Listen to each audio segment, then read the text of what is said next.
네 인연, 당장 돈 내놔! 시아버지 박만식의 고함 소리가 제 고막을 찢었습니다. 시뻘겋게 핏발이 선 그의 눈은 인간의 것이 아니었습니다.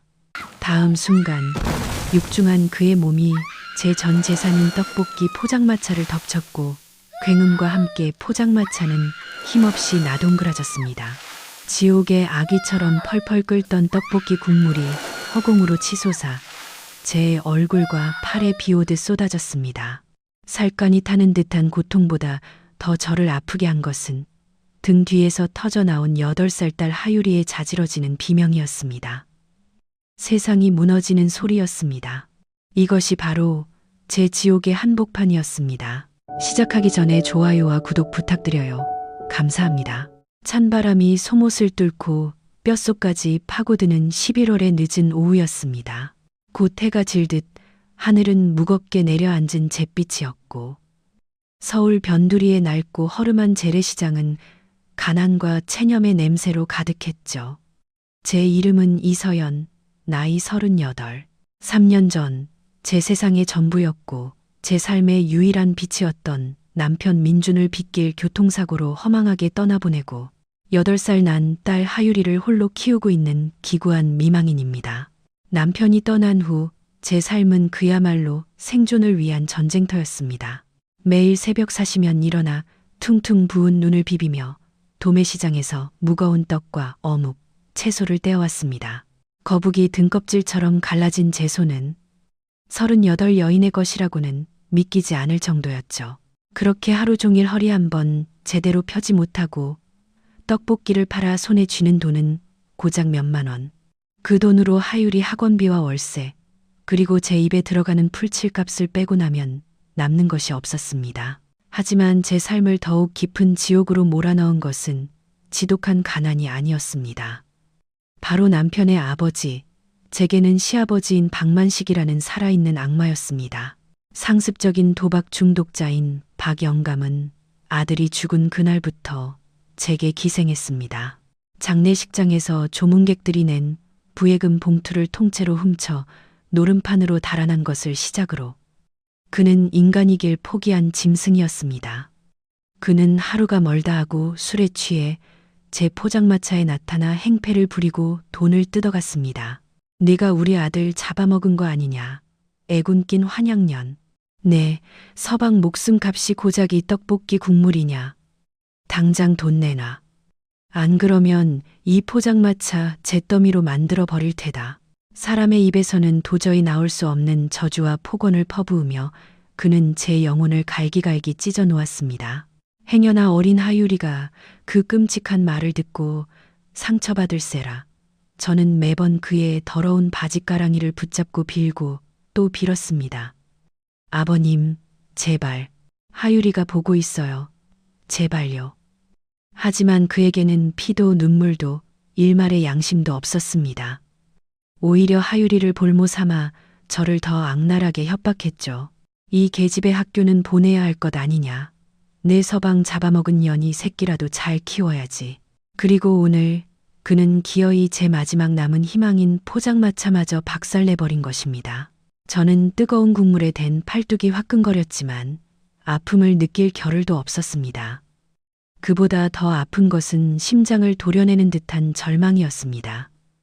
바닥에 흩어진 떡볶이와 어묵 조각들, 박살 난 집기들이 마치 제 산산조각 난 인생의 파편들 같았습니다. 하유리는 겁에 질려 제 등 뒤에 숨어 각하게 울고 있었죠.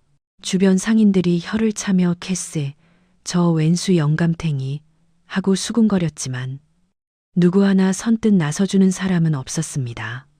박영감의 흉포함과 무자비함을 모르는 이가 없었으니까요. 그때였습니다. 제 앞에 작은 그림자가 드리워졌습니다. 아줌마, 괜찮으세요? 고개를 드니 명품 로고가 선명한 패딩 점퍼에 말끔한 교복 바지를 입은 남자아이가 진심으로 걱정스러운 눈빛으로 저를 내려다보고 있었습니다.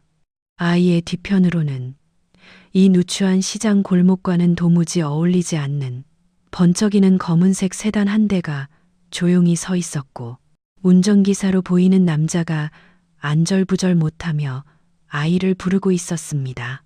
도련님, 이쪽으로 오시면 위험합니다. 회장님께서 아시면. 저는 황급히 눈물을 닦고 억지로 입꼬리를 끌어올렸습니다. 괜찮아, 학생. 고마워. 그냥 아줌마가 실수로 좀 미끄러졌어. 제 초라하고 비참한 모습을 이런 귀한 집 아이에게 보이고 싶지 않았습니다. 하지만 아이는 제 서툰 거짓말을 꿰뚫어 보는 듯 제 팔에 붉은 화상 자국을 보며 얼굴을 찌푸렸습니다. 그리고는 주머니에서 새하얀 명품 손수건을 꺼내 제게 건넸습니다. 이거라도 닦으세요. 그리고 병원에 가보셔야 할 것 같아요. 그때 제 등 뒤에 숨어 있던 하유리가 빼꼼 고개를 내밀었습니다. 남자아이는 겁에 질린 하유리를 보고는 천사처럼 환하게 웃었습니다. 안녕, 난 강준서라고 해. 넌 이름이 뭐야? 하유리는 낯을 가리면서도 이하율 하고 모기만한 목소리로 대답했습니다. 준서는 그런 하유리가 귀엽다는 듯 자신의 책가방에서 스위스제 고급 초콜릿을 꺼내 건넸습니다. 이거 먹을래? 세상에서 제일 맛있는 거야. 아이들은 신기하게도 금방 친해졌습니다. 준서는 제 사정을 아는지 모르는지 천진난만하게 제잘거렸습니다. 아줌마 떡볶이 냄새 정말 좋아요. 다음에 꼭 사 먹으러 올게요. 저희 할아버지도 떡볶이 정말 좋아하시는데 그 순수하고 따뜻한 마음에 얼음장 같던 제 마음이 아주 조금 녹아내리는 것 같았습니다. 그러다 준서의 시선이 제 목에 걸린 낡은 목걸이에 머물렀습니다. 그것은 봉황이 반으로 쪼개진 모양의 남편 민준이 결혼 전 제게 선물한 유일한 유품이었습니다. 고아였던 민준은 얼굴도 기억나지 않는 어머니가 남겨주신 것이라며 나머지 반쪽은 자신이 간직하겠다고 우리는 이제 떨어질 수 없는 하나라고 말했었죠. 그가 사고로 떠난 후 저는 그의 유품을 정리하다 나머지 반쪽을 찾아내어 함께 걸고 다녔습니다. 이 목걸이야말로 제게 남은 민준의 모든 것이었습니다. 준서가 깜짝 놀라며 눈을 동그랗게 떴습니다. 아줌마, 그 목걸이, 우리 할아버지 목걸이랑 똑같이 생겼어요. 정말이에요. 우리 할아버지는 아줌마 것과 정확히 반대쪽 모양을 가지고 계세요. 저는 아이의 말에 그만 피식 웃고 말았습니다. 팍팍하고 비정한 현실 속에서 잠시 동화 같은 이야기를 들은 기분이었습니다. 그럴 리가, 준서야. 이건 그냥 흔한 모양일 거야. 세상에 비슷한 물건은 아주 많단다. 하지만 준서는 어린 아이답지 않게 단호하고 진지한 표정으로 고개를 저었습니다. 아니에요. 진짜예요. 제가 매일 받는걸요. 할아버지가 밤마다 서재에서 아무도 못 들어오게 하시고는 벨벳 상자에서 그걸 꺼내서 보물처럼 소중하게 만지시는걸요. 할아버지는 그걸 반쪽짜리 약속이자 잃어버린 희망이라고 부르셨어요. 제가 똑똑히 들었어요. 아이의 확신에 찬 눈빛과 구체적인 묘사에 저는 잠시 말문이 막혔지만 이내 헛된 희망을 품지 않으려 고개를 저었습니다. 설마 그런 드라마 같은 우연이 이 지옥 같은 내 삶에 일어날 리가 없잖아요. 저는 준서에게 고맙다고 인사하고 아이는 운전기사의 거듭된 재촉에 못 이겨 아쉬운 발걸음을 돌렸습니다. 그 작은 만남이 제 인생을 송두리째 뒤흔들 거대한 운명의 서막이었음을 그때의 저는 정말 까맣게 몰랐습니다. 며칠 후 저는 주변 상인들에게 돈을 빌리고 밤새 부업까지 해가며 겨우 포장마차를 수리하고 다시 장사를 시작했습니다. 그날은 유난히 추웠고 손님은 뜸했습니다. 꽁꽁 언 손을 입김으로 녹이며 하염없이 손님을 기다리는데 시장 입구가 갑자기 술렁이기 시작했습니다. 시장의 좁고 지저분한 골목과는 도무지 어울리지 않는 방금 세차한 듯 번쩍이는 검은색 벤츠 세대가 마치 현대판 왕의 행차처럼 위압적으로 들어오고 있었습니다. 시장 사람들은 모두 하던 일을 멈추고 대체 무슨 일인가? 혹시 조폭들이 들이닥친 것은 아닌가? 겁에 질려 쳐다봤습니다. 차에서 내린 머리부터 발끝까지 검은색 명품 양복을 차려입은 건장한 사내들이 제 포장마차 앞에 한 치의 오차도 없이 도열하더니 가운데 차에서 지팡이를 짚은 노신사 한 분이 천천히 내렸습니다. 세월의 깊이가 느껴지는 중후함과 평생을 지배자로 살아온 사람에게서만 느껴지는 압도적인 위압감. 범상치 않은 인물이었습니다. 그리고 그의 옆에는 며칠 전 만났던 바로 그 아이, 준서가 서 있었습니다. 할아버지, 저 아줌마예요. 저 목걸이 맞죠? 할아버지 것과 똑같죠? 준서가 제게 달려와 손을 잡으며 흥분해서 외쳤습니다. 저는 어안이 벙벙해서 아무 말도 아무 생각도 할 수 없었습니다. 노신사는 제게로 천천히 다가왔습니다. 한 걸음 한 걸음 다가올수록 세월의 깊이가 느껴지는 그의 눈빛은 날카로움 뒤에 감춰진 설명할 수 없는 깊은 슬픔과 애끓는 그리움으로 흔들리고 있었습니다. 그는 다른 곳은 쳐다보지도 않고 오직 제 목에 걸린 목걸이를 뚫어져라 쳐다보더니 금방이라도 부서질 듯 떨리는 목소리로 간신히 물었습니다. 부인, 실례가 안 된다면 그 목걸이 어디서 나셨는지 여쭤봐도 되겠소? 저는 저도 모르게 홀린 듯 대답했습니다. 죽은 제 남편의 유품입니다.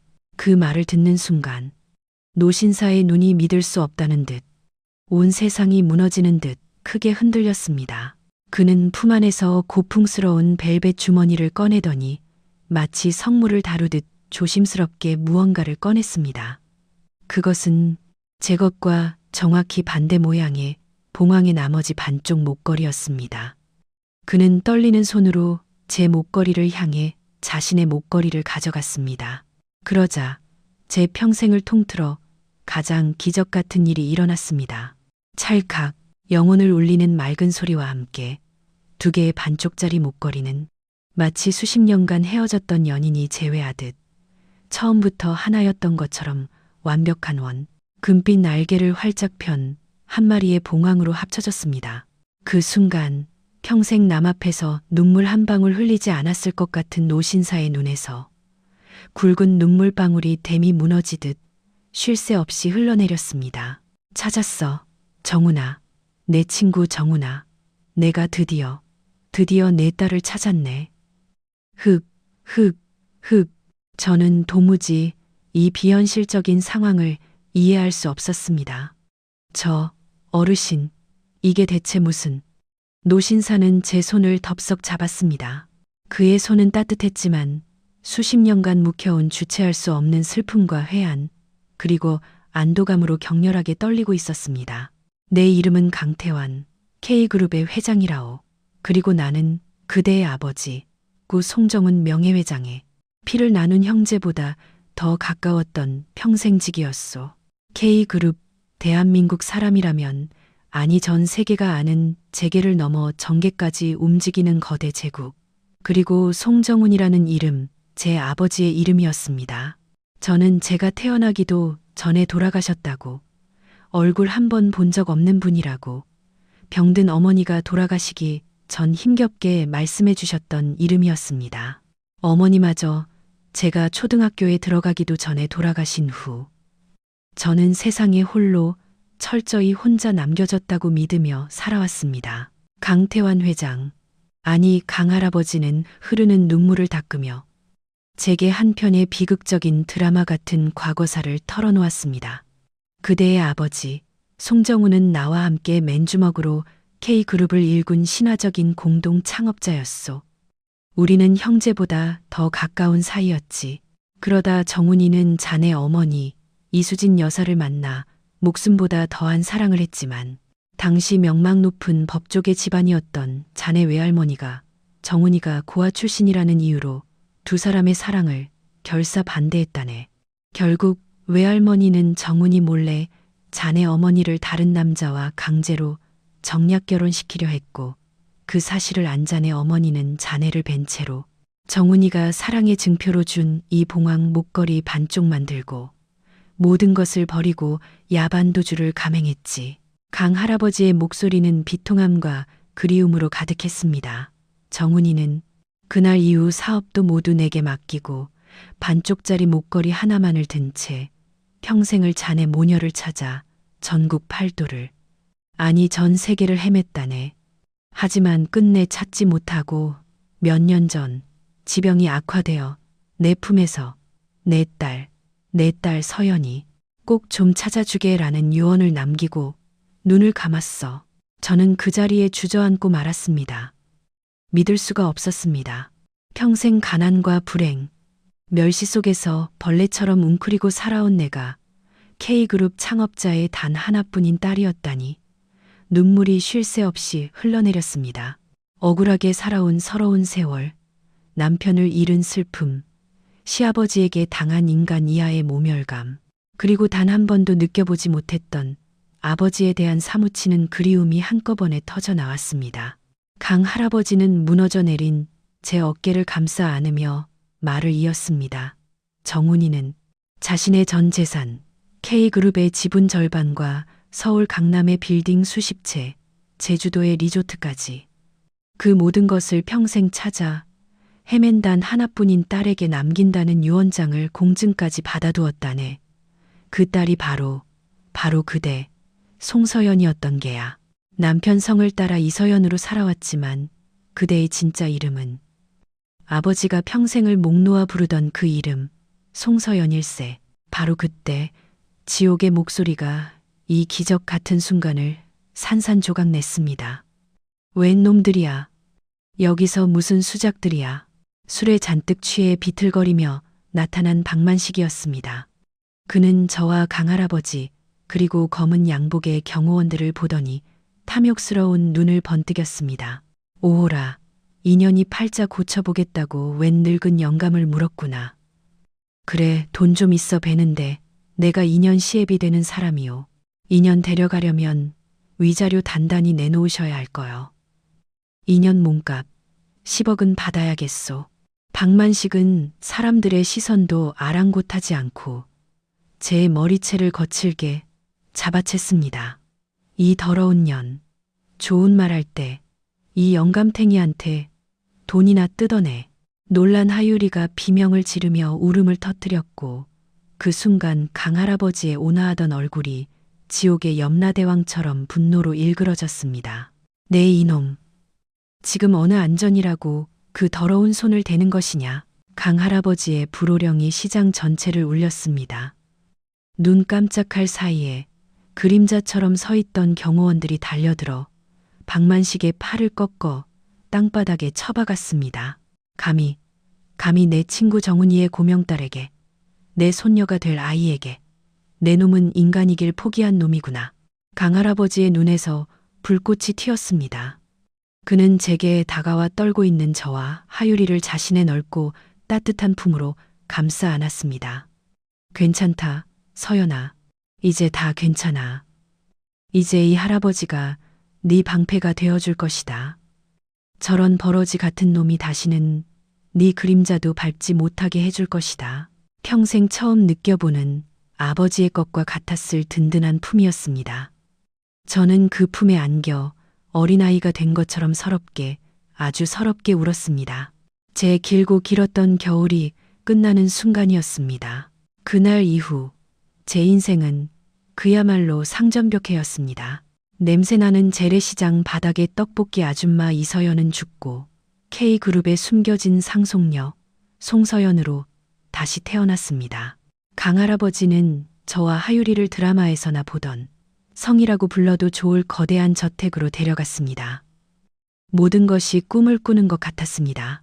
친절한 집사님과 수십 명의 사용인들, 그리고 무엇보다 저와 하유리를 세상에서 가장 귀한 보물처럼 아껴주고 따뜻한 가족으로 맞아주는 강할아버지와 손자, 준서 덕분에 저는 조금씩 안정을 찾아갔습니다. 하지만 제 마음속에는 시커먼 가시처럼 박혀 빠지지 않는 응어리가 하나 남아 있었습니다. 바로 제 남편 민준의 죽음이었습니다. 단순한 빗길 교통사고라고 하기에는 석연치 않은 점이 너무 많았습니다. 누구보다 안전운전을 강조하고 조심스럽게 운전하던 사람이었고, 사고 당시 현장에는 급브레이크를 밟은 흔적조차 없었다는 경찰의 말이 계속 제 심장을 핥히었습니다. 강 할아버지 역시 제 이야기를 듣더니 평생을 사업가로 살아온 날카로운 직감으로 무언가 잘못되었음을 감지했습니다. 이상하구나. 무언가 아주 크게 잘못되었어. 그는 즉시 K그룹의 최정예 법무팀과 전직 국정원 출신들로 구성된 회장 직속 특별조사팀을 꾸려 남편의 사고를 원점에서부터 먼지 하나까지 샅샅이 재조사하라고 지시했습니다. K그룹의 정보력과 자금력은 국가기관을 방불케 할 정도로 막강했습니다. 그들은 3년 전의 사고 기록을 모조리 입수해 분석하고 관련자들의 뒷조사를 은밀하고 신속하게 파고들기 시작했습니다. 그리고 얼마 지나지 않아 저는 상상조차 할 수 없었던 인간의 탈을 쓰고는 도저히 저지를 수 없는 끔찍하고 추악한 진실과 마주하게 되었습니다. 남편의 죽음은 사고가 아니었습니다. 그것은 철저하게 계획되고 위장된 살인이었습니다. 그리고 그 살인을 사주한 것은 다름 아닌 제 시아버지 악마 박만식이었습니다. 특별조사팀장이 가져온 두꺼운 보고서를 읽는 내내 저는 온몸이 사시나무처럼 떨리고 숨을 쉴 수 없었습니다. 보고서의 내용은 이러했습니다. 박만식은 상습적인 도박으로 인해 악질 사채업자에게 5억 원이라는 거액의 빚을 지고 있었습니다. 빚 독촉에 시달리던 그는 결국 아들 민준 앞으로 들어두었던 10억 원짜리 사망보험금을 노리고 악마와 거래를 했던 것입니다. 그는 사채업자와 공모하여 사채업자의 부하인 대형 화물트럭 운전사가 민준의 출근길에 고의로 차를 들이받아 사고를 위장했습니다. 그리고 아들의 목숨값으로 받은 보험금 10억 중 5억은 사채 빚을 갚고 1억은 사건을 담당했던 부패 경찰에게 뇌물로 건네 사건을 단순 빗길 교통사고로 종결시켰던 것입니다. 모든 진실을 알게 된 순간 제 머릿속에 무언가가 툭 하고 끊어지는 소리가 들렸습니다. 하늘이 무너지고 땅이 꺼지는 것 같았습니다. 제가 남편을 잃은 슬픔에 피눈물을 흘리며 식음을 전폐하고 장례를 치르고 있을 때 그 인간은 아들의 목숨값으로 도박판을 전전하며 희희낙낙하고 있었던 것입니다. 인간이 아니었습니다. 그는 제 남편과 저 그리고 아무것도 모르는 제 딸 하유리의 인생을 송두리째 파괴한 지옥에서 올라온 악마였습니다. 슬픔은 순식간에 온몸의 피를 들끓게 하는 활활 타오르는 분노와 뼈를 깎는 지독한 증오로 바뀌었습니다. 가만두지 않을 거야.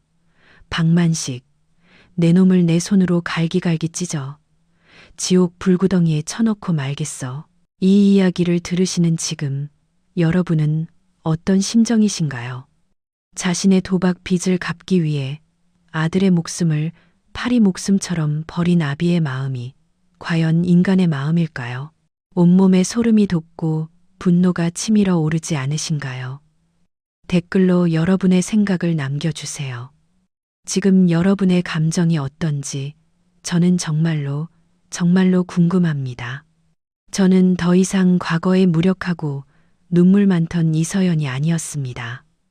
K그룹의 상속녀 송서연으로서 저는 제게 주어진 모든 힘과 부 그리고 제 인생 전부를 걸고 저 악마들에게 가장 처절하고도 완벽한 복수를 하겠다고 굳게 다짐했습니다. 저는 강할아버지의 전폭적인 지지 아래 K그룹의 막강한 법무팀과 함께 복수의 칼날을 날카롭게 갈기 시작했습니다. 복수의 첫 번째 목표는 당연히 박만식이었습니다. 저희는 그가 강원도의 한 불법 사설 카지노 VIP룸에서 제가 뜯어간 돈으로 상주하며 도박을 하고 있다는 정보를 입수했습니다. 저는 복수의 그날 제 인생에서 가장 화려하고 값비싼 샤넬의 블랙 드레스를 차려입었습니다. K그룹 전속 메이크업 아티스트와 헤어 디자이너의 손길을 거쳐 과거 시장의 떡볶이 아줌마는 온데간데 없이 사라지고 슬픔과 분노로 단련된 차갑고 도도한 여신 복수의 화신이 거울 속에 서 있었습니다. 저를 태운 방탄 처리된 검은색 롤스로이스 팬텀이 어둡고 음침한 카지노 호텔 앞에 미끄러지듯 멈춰섰습니다. 건장한 경호원들에게 둘러싸여 카지노 안으로 들어서자 모든 사람의 시선이 제게 쏠렸습니다. 담배 연기와 값비싼 위스키 냄새, 그리고 인간의 추악한 탐욕으로 가득 찬 그곳 한가운데서 박만식은 광기에 찬 눈으로 카드를 내려치며 포효하고 있었습니다. 저는 또각거리는 지미추 하이힐 소리를 내며 마치 사형 집행인처럼 천천히 그에게 다가갔습니다. 아버님, 여기서 아주 즐거운 시간을 보내고 계셨군요. 제 목소리에 박만식이 고개를 들었습니다. 저를 본 그의 눈이 탐욕으로 번들거렸습니다. 오, 서연이 아니냐. 그 영감탱이한테 붙어서 팔자 좀 피더니 아주 사람이 달라졌구나. 이제야 이 애비를 알아보는 게냐. 그래, 돈 좀 두둑이 챙겨왔느냐. 판돈이 좀 부족하던 참이다. 그는 제가 도박 자금을 대주러 온 줄로만 아는 모양이었습니다. 저는 제 평생 가장 차갑고 경멸적인 미소를 지으며 그의 귓가에 악마처럼 속삭였습니다. 돈이요, 물론이죠. 아버님께서 그토록 원하시던 돈, 제가 아주 많이 드릴 수 있어요. 제 남편, 아니, 아버님의 하나뿐인 아들 목숨 값으로 받으신 그 더러운 피 묻은 돈보다 훨씬 더 많이요. 그 순간 박만식의 얼굴에서 피가 싹 가시며 새하얗게 질렸습니다. 그의 동공이 지진이라도 난 듯 미친 듯이 흔들렸습니다. 네, 네가 그걸 어떻게 알았냐고요. 저는 싸늘하게 그를 내려다보며 말했습니다. 당신이 사채업자 놈이랑 짜고 내 남편, 당신 아들을 죽인 거, 돈으로 썩어 빠진 경찰 매수해서 사고로 덮은 거, 내가 하늘이 무섭지 않아서 똑똑히 다 알게 됐어요. 당신은 짐승만도 못한 인간이야.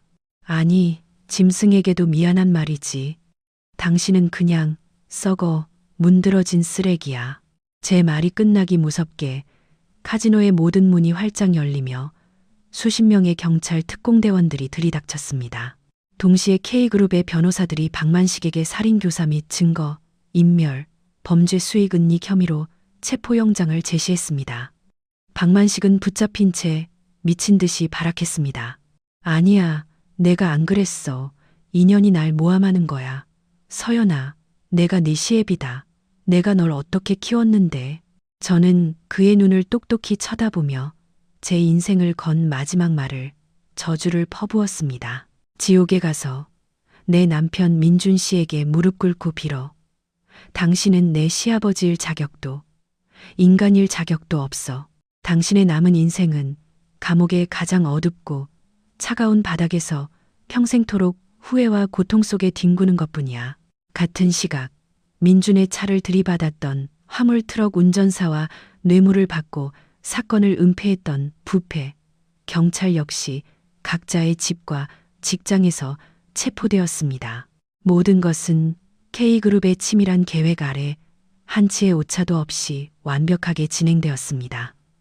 그들은 자신들의 완전 범죄가 영원히 묻힐 것이라 생각했겠지만 그들이 벌레처럼 짓밟았던 힘없고 돈 없던 제 뒤에 대한민국을 움직이는 거대 제국 K그룹이 버티고 있을 줄은 꿈에도, 정말 꿈에도 몰랐을 겁니다.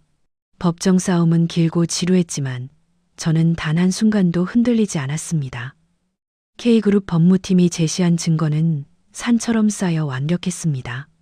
박만식과 사채업자, 그리고 경찰 사이의 통화 녹취록 원본, 거액의 뇌물이 오고 간 차명 계좌의 흐름, 사고 현장을 멀리서 목격했던 새로운 증인의 결정적인 증언까지. 그들은 더 이상 빠져나갈 구멍이 없었습니다. 재판 마지막 날, 저는 증인석에 섰습니다. 그리고 피고인석에 나란히 앉아있는 제 인생을 송두리째 파멸시킨 세 명의 악마들을 차례로 노려보며 제 마음속 모든 분노와 슬픔, 그리고 사무치는 한을 담아 절규했습니다. 존경하는 재판장님, 저기 앉아있는 저자들은 한 가정을, 한 여자의 인생을, 그리고 한 아이의 미래를 무참히 파괴한 악마들입니다.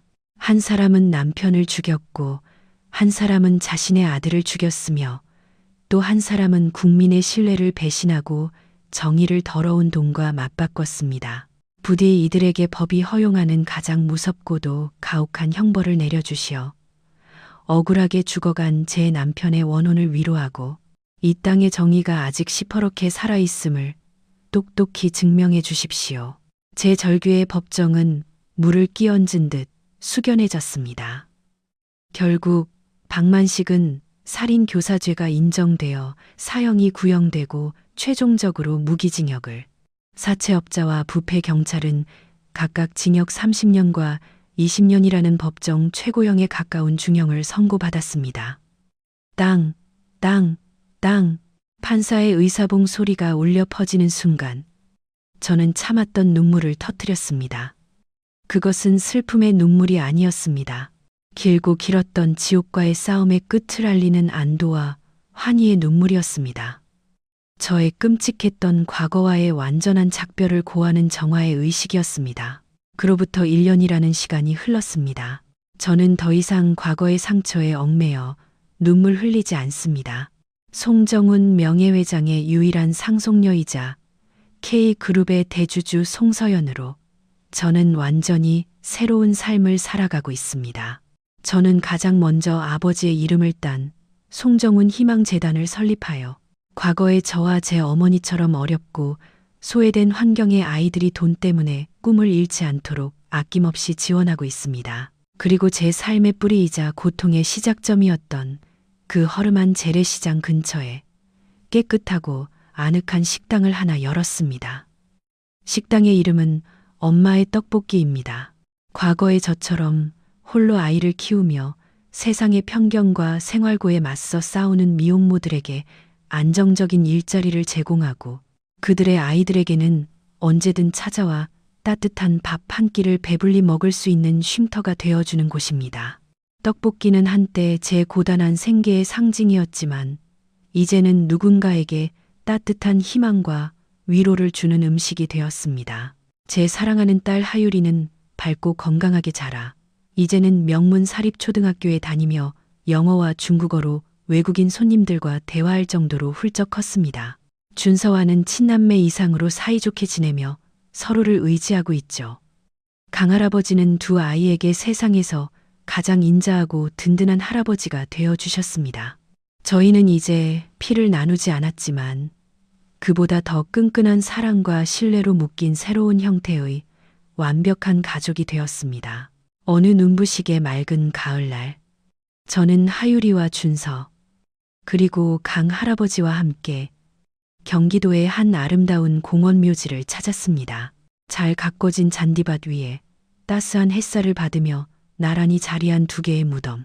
하나는 제가 단 한 번도 얼굴을 보지 못했지만 평생 저를 그리워하다 눈을 감으신 아버지 송정훈의 무덤이고, 다른 하나는 짧은 생을 살다 갔지만 제게 세상 가장 큰 사랑을 남겨주고 떠난 남편 김민준의 무덤입니다.